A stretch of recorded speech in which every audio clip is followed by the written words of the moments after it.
Business news from the Capital Region. This is Washington Business Report with ABC7 national correspondent Rebecca Cooper. Welcome to the show that takes a fresh look at business and finance in the Washington region and beyond. This week, businesses across the country managed to meet their deadlines, but Congress barely did.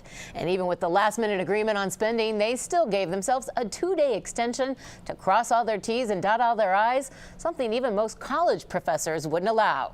We'll talk about that in the roundtable and more. And in our small business spotlight, women in business. Have we come a long way, baby? We have numbers that might surprise you and advice that should inspire you. But first this week, forget the boys on the bus. 3 of the best-known women in the Washington business world were in the driver's seat for everyone who wanted to learn more about Washington business. Organizing this on-the-road business education, and here to talk about it today, Cary of MDB Communications, Barbara Lang of Lang Strategies, and Kristina Bouweiri of Reston Limo. Ladies, welcome to you all. Kristina, I'm told, Cary, I'm going to start with you because I'm told this idea hatched when you were talking to the new publisher of the Washington Business Journal. We recently had him on as a guest, James MacGregor. Where did the idea, what gave fruition to this great idea? It came out of a conversation with James and one other gentleman that he was wondering out loud, you know, why we don't communicate better and participate more to solve transportation problems, why people don't want to cross the river. And it went on from there, and we thought to ourselves, wow, honey child, maybe this is the time to put you on a bus and bring you around the region. And there he is at one of the stops. You all started first, before we get to some of the other photos, I want to talk about where you first started, because I wouldn't have gone past the first destination. So we'll hold up on a couple of the other pictures, but you started at the Salamander Resort in Middleburg. What you were trying to show is that the Washington business region is a big business region with Virginia, Maryland, D.C. all trying to work together, not always successfully. So from Salamander, where did you go from there?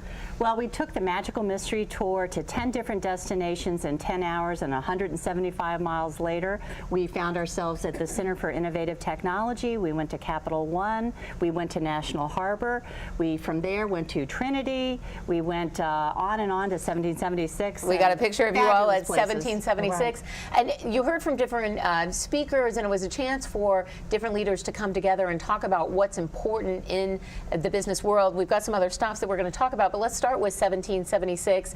You had some old school type business leaders and you had some new school type business leaders and everything in between. What was the message when you were at 1776, which for those who don't know is one of the great accelerator incubators in DC that's really put DC on the map as a startup community? We felt it was important to go to 1776 because as the lead incubator in the District of Columbia, we wanted to contrast that with the Northern Virginia Technology Council and some of the great things that they're doing with larger entities. Barbara specifically is in contact with Bobby Kilberg, and in fact, we went to the Northern Virginia Technology Council as well. And Bobby Kilberg spoke. I should note, both of you have been on the Power 100 list, the 100 most powerful people in Washington, Maryland, Virginia. You, Kristina, I have to congratulate. You're on this year's list of most admired CEOs in the entire region. That's an important list from the Washington Business Journal. Bobby Kilberg has been on those lists and is in the Business Hall of Fame. What was she trying to pass on to the new leaders of tomorrow? She wanted to show us all the interesting things that are going on at the Center for Innovative Technology, because they also have an incubator very similar to 1776. It's called MAC 37. And they are also helping new businesses with new technology get funding in the Virginia area. Barbara, let me talk to you, because for so many years you headed up the DC Chamber of Commerce, and by necessity there has to be some competition between the regions because the regions are fighting to win business headquarters and the like. You all went to National Harbor. You talked about MGM locating there. Do you feel like businesses are working together more now than they have in the past, or where are we on that spectrum? I think we are working together, and please excuse my hoarseness today. I remember when National Harbor started, people at Events DC and Destination DC, and I was on that board, were very concerned that it was going to take away some of the travelers from the District of Columbia. As it turns out, it really has not done that. While there still will be some competition, there is more than enough to go around. In fact, one of the challenges that we had was trying to choose which of the jewels we were going to show on the bus. Exactly. So you went to National Harbor. Harbor. You talked about what's coming there. You also brought people onto the bus to talk to people. Jim Diniger was one of the speakers that you had. And here we go here. I'm sorry, I'm getting Children's messages. Hospital. Or no, there's National Harbor. We had been talking about it already. So there you are at National Harbor. But now we're going to switch to Jim Diniger, who was on the bus talking to people, and I understand very popular because he brought Georgetown cupcakes. What was his message to everyone? Well, he talked about the statistics of the region, what we have today and what the potential is and where the growth possibilities are, and to really talk more about the regionalism, how we've got to cooperate better such that the region grows. It's just not about the District of Columbia or Maryland or Virginia. Cary, what was your main message to everyone? You're known as someone bringing people together. Well, as a native Washingtonian, I'm just so proud of the abundance of assets we had, and I thought this was probably the best way to give a quick snapshot orientation to somebody that's been transplanted here from San Jose, California. You can only imagine, even with the assets we have in the region, with the federal government, the local government, and every other entity that's pulling at the strings of this community, it was important to talk about philanthropic initiatives, what that infrastructure is about, and introducing him to some of the leaders in the region. He was into day 48, and he really enjoyed himself. Kristina, give advice for anyone who wasn't on the bus but is a business person in this region.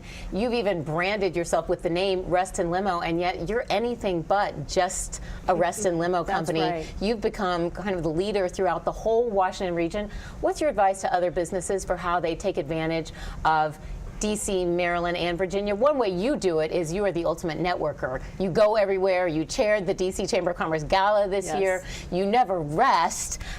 Beyond that, what has been the trick? We started our business in Reston, and very soon we fell into the government contracting world and started getting most of our business from Washington. So we can't ignore that Washington is where we're going to get most of our business from, and then we're going to get a lot of business from Virginia and Maryland. We have to get business from all three areas and provide service to anyone who needs service in those three areas. So for me, I look at it as one big region, and we pretend our office is at the White House, and we price our vehicles from leaving from 1600 Pennsylvania Avenue going out.